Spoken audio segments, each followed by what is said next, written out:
नमस्कार दोस्तों, मुक्त भाव चैनल में आप सबका फिर से स्वागत है। सबको जय माता तारा। आशा करता हूँ आप लोग सब अच्छे होंगे।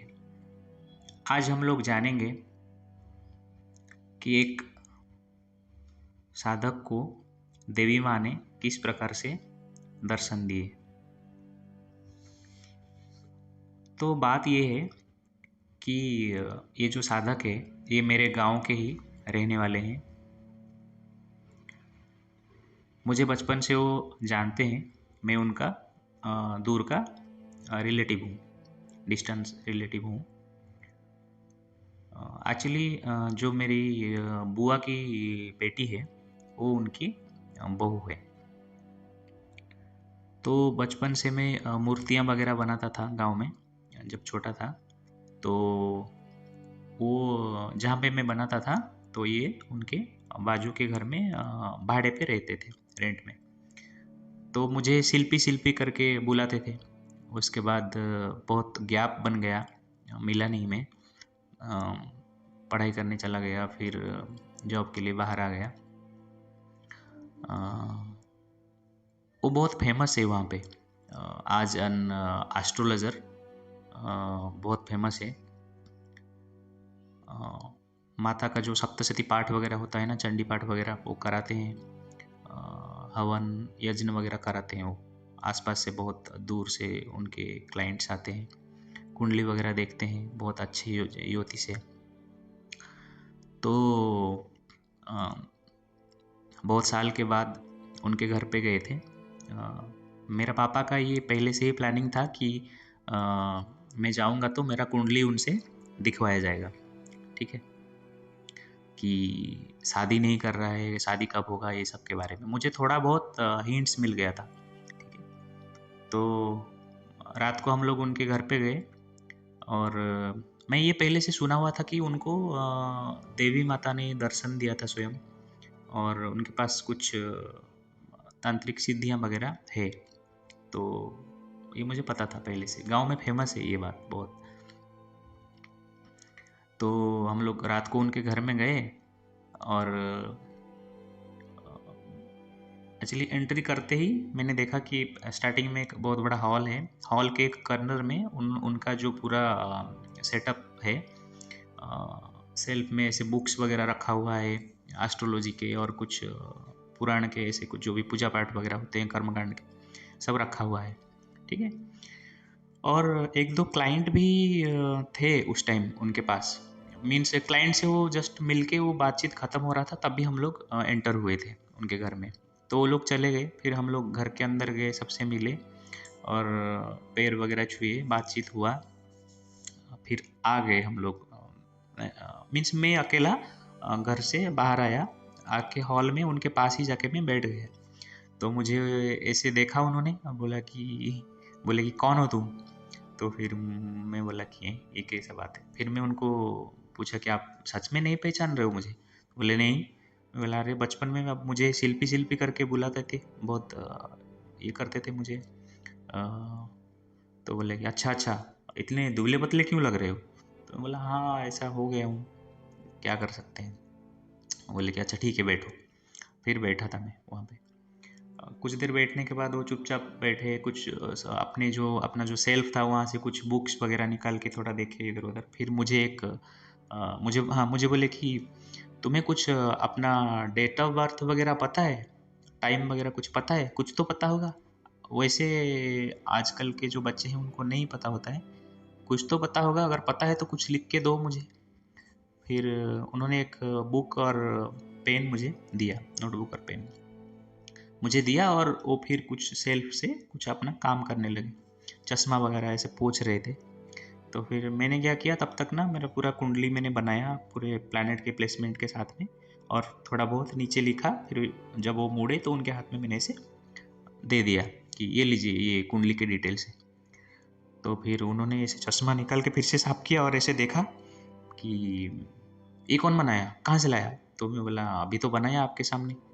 तो फिर और एक बार देखे, फिर बोले कि ये कहाँ से सीखा, ये नहीं चलेगा इधर, ये नॉर्थ इंडियन स्टाइल में बना दिया तुमने। तो मैं बोला तो फिर क्या करेंगे भाई। तो फिर उन्होंने रेड पेन निकाला और उसको ऐसे क्रश मार दी। फिर उन्होंने फिर से ओडिया में जो अपना स्टाइल होता है उसमें उन्होंने बना के मुझे दिखाया कि देखो ऐसे होता है। फिर मैं बोला कि लेकिन इसमें और उसमें फ़र्क तो कुछ भी नहीं है, प्लैनेट की प्लेसमेंट भी तो वही है, जहाँ पे वो प्लैनेट ग्रह जो है उधर बैठा था इसमें भी वहीं बैठा है। तो फिर मुझे बोले कि अच्छा ठीक है, ये बताओ अगर इतना जानते हो तो ये मन जो है इतना चंचल क्यों रहता है तुम्हारा? तो फिर मैंने बोला कि मन चंचल मेरा ही है या सबका है? तो नहीं, तुम्हारा ही चल रहा है, कुंडली देख रहा हूँ मैं, तो मन इतना चंचल क्यों है? तो फिर मैंने बोला कि ये चंद्रमा जो है वो 6th हाउस में बैठा है, तो चंचल तो होगा ही थोड़ा बहुत। तो फिर बोले कि अच्छा, चंद्रमा जो छठे घर में बैठ जाएगा तो मन चंचल हो जाएगा, दूसरा कोई रीज़न नहीं है? तो फिर मैंने बोला कि हाँ, मेरा जो लग्न है वो मीन लग्न है, तो द्विस्वाभाविक लग्न है, तो चंचल और भी चंचल कर दिया। तो अच्छा ठीक है, तो सॉल्यूशन क्या है फिर इसका? तो फिर मैं बोला कि आप ही बताओ, आप ही के पास तो आया हूँ देखने। फिर वो धीरे धीरे जो है थोड़ा शांत हो गए और अच्छी तरीके से बात किया था। फिर उन्होंने फिर मुझे बोले कि जल्दी शादी कर लो। फिर मैं उनको बताया कि एक्चुअली कुछ चीज़ें मैं ढूंढ रहा हूँ, जब वो मिल जाएगा तो फिर मैं हाँ बोल दूंगा शादी के लिए। तो ठीक है, जल्दी कर लो, लेट हो रहा है। फिर हाँ बोल के मैं वहाँ से निकल गया था। फिर कुछ साल बीच में चले गए। अभी कुछ ही दिन पहले, कुछ 1 डेढ़ महीने पहले हम लोग गाँव गए हुए थे। फिर उनके घर में जाने का प्रोग्राम बन गया। इस बार जो है साथ में मेरी मम्मी, अ, मेरी वाइफ, मेरा छोटा भाई था, मैं था, और छोटे भाई की छोटी सी बच्ची है, वो भी साथ में गई हुई थी। ठीक है, सेम वही इवनिंग क्रॉस हुआ था, रात का टाइम, जाके उनके घर में पहुंच गए। इस बार मेरे मन में सुबह से ये चल रहा था कि मैं माता से प्रार्थना भी कर रहा था दिन भर कि कुछ ऐसे हो जाए। और उन्होंने खुद से, वो जो किस्सा है ना जो गांव में सब लोग जानते हैं, बचपन से मैं भी सुनता आ रहा हूँ कि माता ने उनको दर्शन दिया हुआ है। तो वो जो भी उनका साधना का अनुभव है, तांत्रिक साधना का अनुभव है, तो अगर वो खुद से मुझे बताएंगे, खुद से अपने आप से ही बिना पूछे, तो अच्छा होगा मेरे लिए, सुन के एकदम मज़ा आ जाएगा, तो बहुत कुछ सीखने मिलेगा। ये सोच के मैं दिन भर माइंड में वही चल रहा था मेरा कि शाम को जाएंगे रात को, तो अगर ये मुझे बताते हैं वो खुद से, तो माता से ही ये कर रहा था कि बड़ी कृपा होगी आपकी। तो फिर जाके घर पे सब लोगों से मिले। फिर लास्ट टाइम जैसे मैं घर सब लोगों से मिल के फिर वहीं पे आके उनका उनका पैर छुआ और बाजू में बैठ गया। कुछ 5-10 मिनट ऐसे बैठा, इधर उधर देखा, मोबाइल निकाला। फिर ये होने के बाद फिर उन्होंने मुझे खुद से बोले कि जाओ घर में बैठो, यहाँ पे क्यों बैठे हो, टाइम क्यों अपना ये कर रहे हो, वहाँ पे जाके बैठो, मेरे पास बैठोगे तो क्या होगा। फिर मैं उनको बोला कि नहीं नहीं, घर पे तो सब लोग से मिल लिया, जिसके लिए आया हूँ आपके आपसे मिलने के लिए ही तो आया था मैं, इसीलिए आके यहाँ पे बैठ गया। कुछ अगर थोड़ा बहुत सुनने को मिल जाए या सीखने को मिल जाए तो अच्छा होगा। तो फिर उन्होंने मुझे ऐसे घूर के देखा थोड़ी देर, फिर मुझे बोला कि हाँ हाँ, वो हमारी जो बहू है वो बोल रही थी कि तुम अच्छे से कुंडली वगैरह देखते हो और बहुत अच्छा बताते हो, और अच्छा है, कहाँ से सीखा ये सब चीज़? तो फिर मैं थोड़ा सा हंस दिया और बोला कि नहीं नहीं, सीखा तो नहीं, ऐसे ही थोड़ा बहुत, आप बुजुर्ग लोगों का आशीर्वाद है, गुरु जो मेरे गुरु है उनका आशीर्वाद से ही थोड़ा बहुत कुछ ज्ञान आ गया है, माता के कृपा से अपने आप ही आ गया है कुछ। तो फिर बोले कि हाँ, खाली अपने आप ही आ जाता है? फिर मैं बोला कि नहीं, एक्चुअली पूर्वजन्म के जो संस्कार रहे होंगे और तभी जाके अच्छे गुरु मिल गए, और फिर उनकी जब कृपा हो गई तो माता ने हाथ रख दिया ऊपर, तो अपने आप हो जाता है सब उसके बाद। तो फिर बोले कि हाँ, अच्छे संस्कार है तुम में। तो फिर थोड़ी देर बैठने के बाद उन्होंने मुझे बताया कि पूजा पाठ वगैरह करते हो ना सब? मैं बोला हाँ करता हूँ।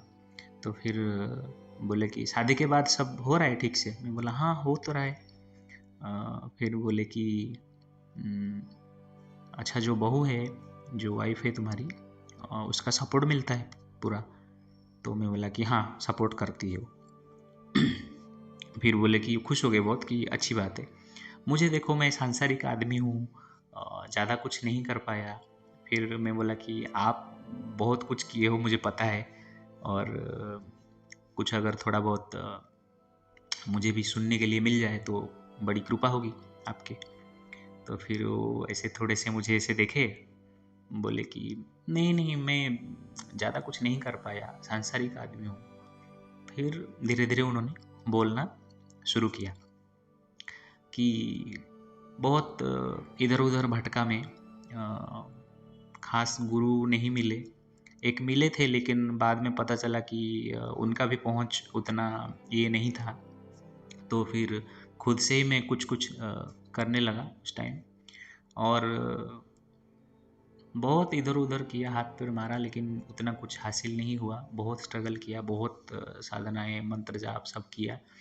अ, थोड़ा सा सक्सेस हो रहा था, फिर माया जो है वो उसके चपेट में आ जाता था ऐसे। फिर कोशिश कर रहा था ऐसा, बहुत होने के बाद में एक रात क्या हुआ, वो सो रहे थे। वो कहीं पे ना भाड़े पे रह रहे थे, रेंट पे, हाँ, भाड़े पे कहीं पे रह रहे थे। तो एक आंगन था, रात को वहीं पे सो रहे थे। आई थिंक धूप का टाइम होगा, नहीं तो आंगन में क्यों सोएंगे। तो धूप का ही टाइम था, और रात को जो है उनको ऐसे माता ने आदेश दिया कि अभी तू जो गांव का पहाड़ है उसके ऊपर आ जा। एक्चुअली वो हमारे वहाँ ना एक मैं नाम नहीं ले रहा हूँ, उधर प्लेस का भी और पहाड़ का भी बहुत फेमस है हमारे उड़ीसा में। ऊपर जो है ना माता का मंदिर है, तो ये वहाँ पे जाके साधना करते थे, किया करते थे। और उस टाइम बहुत जंगल जो है बहुत घोर जंगल था वो, ठीक है, पहाड़ था। चढ़ना मुश्किल है, और अकेला तो भूल जाओ, और रात को तो अब भूल ही जाओ आप। सोच भी नहीं सकते क्या हालत हुआ होता होगा उस टाइम। अभी तो थोड़ा रास्ता वगैरह बन गया है, उस टाइम ऐसा कुछ भी नहीं था। कहीं पे टूटी फूटी सीढ़ियाँ थोड़ा सा, फिर नॉर्मल जंगल, बहुत खतरनाक जानवर भी हुआ करते थे उस टाइम। तो भूत प्रेत का भी बहुत खतरा उधर, सांप हुआ करते थे, बहुत जानवर भी होते थे, ठीक है। तो रात को फिर वो उठ गए नींद से, जैसे ही आदेश मिला। तो फिर जाना चालू कर दिया। रात को 12:30 1 बज रहा था तब इन्होंने चढ़ाई शुरू कर दिया, ठीक है। एक्चुअली वो साधना में ही थे, ठीक है, साधना चालू था उनका। तो फिर वो चढ़ना चालू किया उन्होंने। रास्ते में वो ऐसे बताते हैं कि इतना खतरनाक चीज़ें जो है उनके सामने आया, और इतना डरावना था वो सब चीज़। एकदम से तो पूरा डिटेल में नहीं बताया क्योंकि गुप्त रखना पड़ता है थोड़ा बहुत, क्या क्या हो गया। और एक ऐसा सिचुएशन आया जब वो डर से सामना हुआ। एक्चुअली थोड़ा सा मैं आप लोगों को बता देता हूँ, जब तांत्रिक साधना करता है कोई, तो बहुत खतरनाक चीज़ों से सामना होता है, ठीक है, आम बात नहीं है वो चीज़। जो सबसे जो साधना करता है उसका जो वीक पॉइंट होता है ना, शक्तियाँ जो है ऐसे ऐसे जगह पे परीक्षा लेता है, इस तरीके से कि आप सोच भी नहीं सकते। जो वीक पॉइंट होगा उसी के ऊपर ही आपको टेस्ट दिया जाएगा, परीक्षा होगा आपका, और आपको क्रॉस करके जाना है। अगर आपको डर ज़्यादा लगता है तो चीज़ें और भी डराएंगी, ऐसे ऐसे डराएंगे कि आप मतलब रूह तक कांप उठेगा, ठीक है। अगर आप में कामुकता ज़्यादा है, सेक्सुअलिटी, तो उसी के ऊपर परीक्षा होगा, ठीक है। जो जो ब्रह्मचर्य तोड़ने का कोशिश होगा, जो अगर आप फंस गए फिसल जाते हो तो फिर टूट गया साधना। डर जाते हो, उठ के भाग जाते हो या कुछ भी करते हो, तब भी साधना टूट जाता है, भंग हो जाता है। तो ऐसा हो, आप ठीक से रख नहीं पाते हो तो उस पर परीक्षा होता है। तो ऐसा सब होता है। तो इनका जो सामना है वो डर से ही हुआ था। इतना भयंकर परीक्षा लिया गया था उनका कि रूह तक काँप उठेगा, ठीक है। मीन्स भूत प्रेत हो सकते हैं, जानवर हो सकता है, ज़्यादातर भूत प्रेत का ही इतना इतना आतंक मचा हुआ था ना उस दिन रास्ते में, कि लास्ट में ऐसा सिचुएशन आ गया उनके सामने कि अब मरना ही है। उनको सिर्फ मृत्यु ही दिख रहा था, बाकी कुछ नहीं, मरना तय था उनका। ठीक है। तो वो जो एक मोमेंट है ना, उस मोमेंट में उनके आंखों से आंसू निकले और रोते हुए, क्योंकि पता है, आप इमेजिन करो कि सब कुछ छूट गए है पीछे। ठीक है। सामने मौत ही है, मौत ही खड़ा है, मतलब आप मरने वाले हो। तो वो जो सिचुएशन है ना, वो सिचुएशन में उनके वो इतने भावुक हो गए हैं और माता के ऊपर पूरा डिपेंड हो गए हैं। पूरा जो है समर्पण कर दिया है, सरेंडर कर दिया है माता को, अपने आप को। ठीक है, कि मरना भी तय है। तो वो जो एक पुकार है ना अंतरात्मा का, तो वो जो एक मोमेंट था कि मैंने इतना कुछ किया जिंदगी भर और आज मर रहा हूँ, तुझे तो, तेरा तो कुछ अनुभव हुआ नहीं, कुछ मिला नहीं, और अब तू ही सहारा है। तो वो जो एक मोमेंट है ना, उसी मोमेंट में वहीं पे साक्षात माता का दर्शन हुआ उनको। ठीक है। और दर्शन होने के बाद में माता वरदान देती है। ठीक है, जो भी मांगता है साधक माँ से, तो उसे कई गुना हमेशा माँ दे के ही जाती है। तो वो सब हुआ उनके साथ। उसके बाद कुछ कुछ सिद्धियाँ भी उनको मिली, जिसका उन्होंने इस्तेमाल करके लोगों का कल्याण किया। तो ऐसा कहानी है। ठीक है। तो यही था छोटा सा कहानी। उन्होंने और भी एक स्टोरी बताया, लेकिन वो वहाँ पे नहीं हुआ, दूसरी जगह पे हुआ। तो अगर मौका मिलता है तो उसके ऊपर भी एक वीडियो बनाऊंगा मैं आप लोगों के लिए। ठीक है। आज के लिए इतना ही। आशा करता हूँ आपको अच्छा लगा होगा। ये जो कहानी था, सच्चा कहानी, सच्चा अनुभव है। अगर आप लोगों को अच्छा लगा है तो मेरे चैनल को लाइक शेयर करेंगे, कमेंट भी करेंगे।